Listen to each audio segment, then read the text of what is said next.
Hello दोस्तों, मैं हूं डॉक्टर सोनी।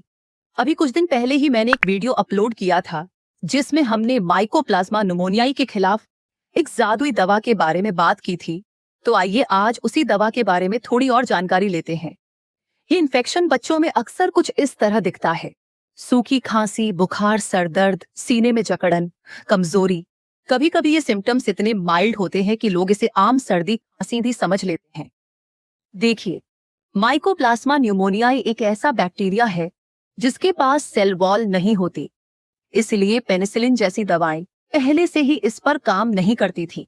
तो इसके खिलाफ एक ऐसी मेडिसिन को फर्स्ट चॉइस माना गया जो मात्र 2 से 3 दिन में असर दिखाए, जिसका डोज भी कम हो और जिसके कम से कम साइड इफेक्ट्स हो।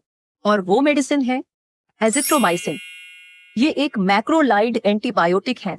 अब आते हैं असली मुद्दे पर, जो है अजिथ्रोमाइसिन रेजिस्टेंस।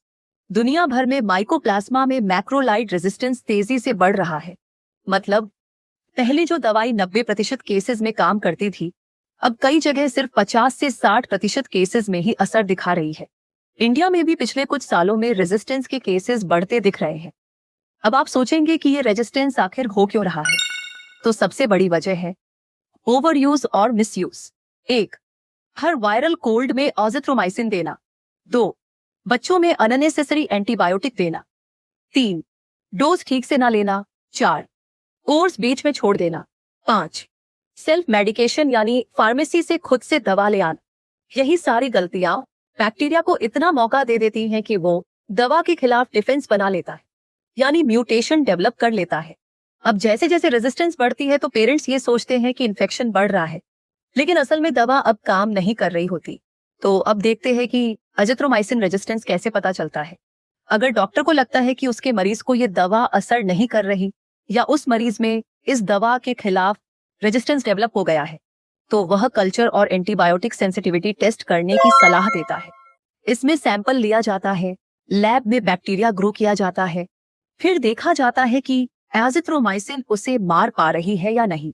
अगर बैक्टीरिया दवा की नॉर्मल डोज पर नहीं मरता या MIC वैल्यू ज्यादा आती है, तो इसे एजिथ्रोमाइसिन रेजिस्टेंट माना जाता है। इसलिए खुद से एजिथ्रोमाइसिन मत लें।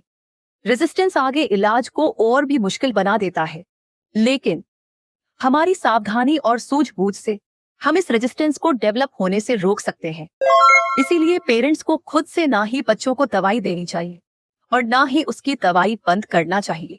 जिस प्रकार का इन्फेक्शन है, डॉक्टर उसी के हिसाब से एंटीबायोटिक चूज करेगा और वह उस दवाई का पूरा शेड्यूल भी बताएगा। किसी और के लिए नहीं, बल्कि अपने स्वास्थ्य के लिए एंटीबायोटिक को समझदारी से इस्तेमाल करें। धन्यवाद। ऐसी और भी मिथ बस्टिंग जानकारी के लिए मुझे फॉलो करते रहे।